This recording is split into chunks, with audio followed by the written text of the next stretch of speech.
చైనాని అలాగా కూడా కిందకి దింపలేం, కానీ చైనాను చూసి అసూయ పడేలాగా ప్రపంచ దేశాలని మనం తయారు చేయాలనుకుంటున్నారో, లేకపోతే చైనాని ఏదో రకంగా బూచిగా చూపించాలనుకుంటున్నారో కొంతమంది రాజకీయ నాయకులు లేకపోతే యువకులు, నాకు తెలియదు. కానీ ఈరోజు చైనాలో ఈ మురికి వాళ్ళు ఉన్నాయి, చైనాలో అతి భయంకరమైన ప్రదేశాలు ఉన్నాయి, చైనా చూపిస్తున్నంత నిజం కాదు అంటూ కొన్ని వీడియోలు కథనాలు చూపిస్తున్నారు.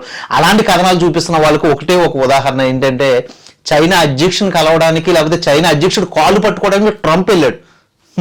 మీకు అర్థమవుతుందా?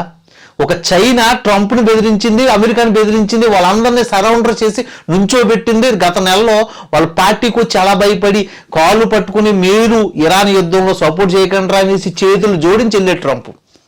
అటువంటి ట్రంప్ ఈరోజు చైనాని కిందకి దించడానికి ఎటువంటి కుయుత్తులు వేస్తున్నాడంటే, హార్మోజ్ జలసంధినో లేకపోతే ఇరాన్నో అడ్డం పెట్టుకుని బతుకుతున్నాడు. ఎందుకంటే తను ఒక రోజేమో సీజ్ ఫైర్ అని ప్రకటిస్తాడు, ఒక రోజేమో సీజ్ ఫైర్ కాదు, నేను అసలు ఇరాన్కి ఏ విధమైన సహాయం చేయను, ఈ రోజు నుంచి యుద్ధం ప్రకటిస్తున్నా అని చెప్పి ప్రతిసారి కూడా ప్రపంచంలో ఉన్న అన్ని స్టాక్ మార్కెట్ని పడేసే విధంగా తన నోటి దూల ప్రదర్శిస్తూ అమెరికాని ఎప్పటికప్పుడు సేవ్ చేసే విధానంగా ముందుకు తీసుకెళ్తూ ఉంటా. షేర్ మార్కెట్లు అమెరికాతో లింక్ అయి ఉంటాయి కాబట్టి, ఇండియా షేర్ మార్కెట్ కాదు, ప్రపంచ అన్ని షేర్ మార్కెట్లు కూడా ఆ షేర్ మార్కెట్ని ఈ రోజు కుదేలు పరిస్తే ఆ షేర్ మార్కెట్లో లింక్ అయి ఉన్న చైనా షేర్ మార్కెట్ పడిపోతే ఈరోజు చైనా దిగజారుడు పరిస్థితికి వస్తుందనేసి ట్రంప్ యొక్క ఆ దిక్కుమాల ఆలోచన ఏదైతే ఉన్నాయో ఆ ఆలోచనలోంచి పుట్టిన భావజాలమే ఇప్పుడున్న యువకుల యొక్క తింగర మాటలు.